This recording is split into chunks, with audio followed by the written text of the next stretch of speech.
So now we're doing TryHackMe, Pre-Security, Linux Fundamentals Part 1, Task 4, running our first few commands. All right, so let's open this thing up with the show split view right here, just so we have it ready to go. All right.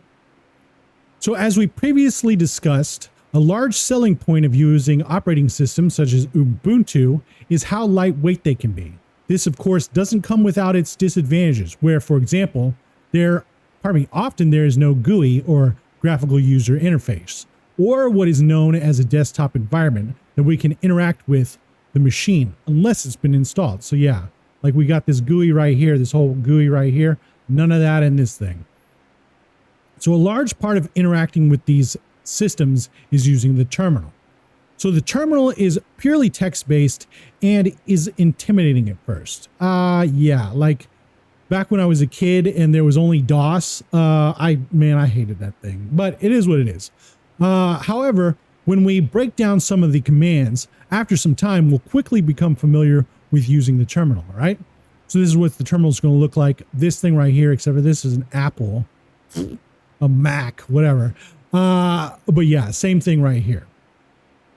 So we need to be able to do basic functions like navigate to files, output their contents, and make files as well. The commands to do so are self-explanatory once we know what they are, of course. Yes.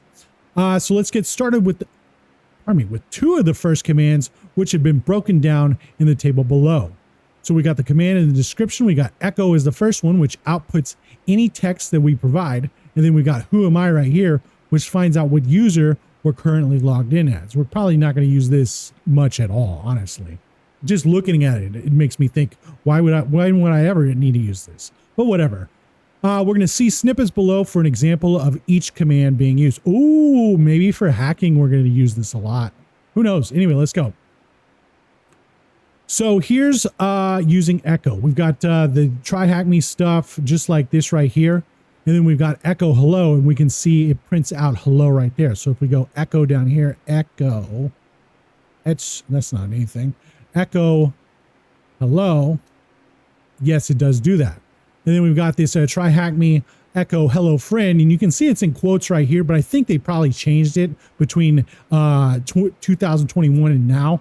So because look at this, echo hello friend.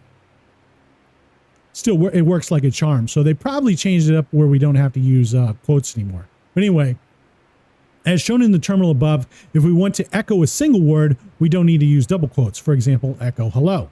Well, however, the string should be enclosed with double quotes if one or more spaces are present. For example, echo hello friend. All right. So I don't know if this is like a best practice for stuff we're going to do later or what. But until we see something like that, I'm going to do it like this because extra work, no thank you. So now we got the who am I, which can be used to find the username we're logged in as, right? So if we come down here and do who am I, who am I, who am I? We got TryHackMe right there.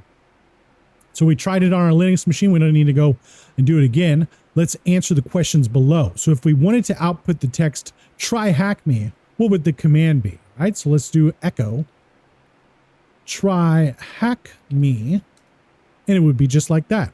So let's just go grab that, yoink, shabloink. That's not anything. Okay. Echo TryHackMe and submit it. I wonder what was that? Oh, whatever. Anyway, so what's the username of who we're logged in as on our deployed Linux machine? We already know it's TryHackMe. I'm going to try that again. Control C. No, okay. It doesn't let us do Control C. Look, whenever I press Control C, it does that right there. I can't copy it. Whatever. No, I can't copy it. All right, whatever. Okay, so TryHackMe. I didn't know that. And submit it. There we go. All right.